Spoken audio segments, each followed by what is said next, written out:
This is Love Notes, daily devotions from Holy Trinity Lutheran Church. Grace and peace to you. Our text once again is from On Christian Doctrine by St. Augustine. Today, the difference that Augustine wants to lift up to us is the difference between things that are temporal and things that are eternal, things that are bound by time and things that are not, things that are of God and things that are of this world, Paul might say. Augustine says, "For there is this great difference between things temporal and things eternal, that a temporal object is valued more before we possess it, and begins to prove worthless the moment we attain it, because it does not satisfy the soul, which has its only true and sure resting place in eternity." Let me unpack that a little bit. It is the nature of temporal objects that when we value them most when we don't have them. We want to keep up with the Joneses. We want to have that new car. We want to have whatever it is that we don't have. If we have a 3-car garage, we want to have 4.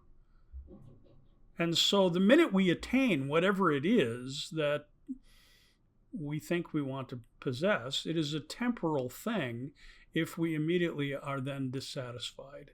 If buyer's remorse sets in and we decide that, well, that wasn't such a great deal after all.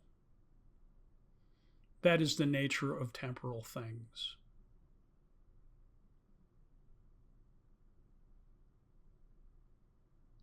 To know the difference between the temporal and the eternal is essential, especially in our day and age, because as we become a more secular world all the time, as we kick God out of our conversations and we basically dismiss the spiritual aspect of our lives as something that is at best about self-help and has no reality in this world, well, we end up being dissatisfied with everything about this world. Augustine goes on to say that an eternal object, on the other hand, is loved with greater ardor when it is in possession than while it is still an object of desire, for no one in his longing for it can set a higher value on it than really belongs to it, so as to think it comparatively worthless when he finds it of less value than he thought.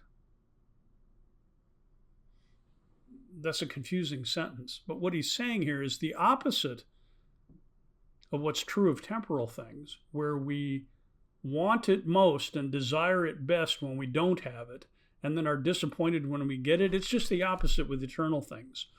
Because eternal things are grander than we can ever imagine. We can only desire a little bit of the eternity, and then when we come into possession of it more and more, we find that it was way more than we expected. The eternal always ends up giving greater blessing than we imagined, while the temporal, the material things of this world, always disappoint us. That's what Augustine is trying to tell us. And so our desires should be pointed toward the eternal, which is in God and God alone.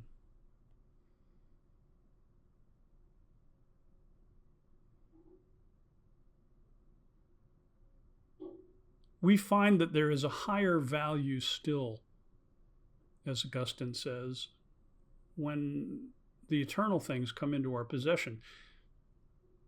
That may be also because they are always of grace and a gift, not something that we can grasp for our own. This is a complex and deep thinking, deep thought that we need to appropriate in our lives today, because we are people who are full of anxiety when as I said, 3-car garage ends up not being enough, and we want now 4, and we know that 4 will lead to 5, etc. or when we are so filled with anxiety over maintaining the temporal things of life.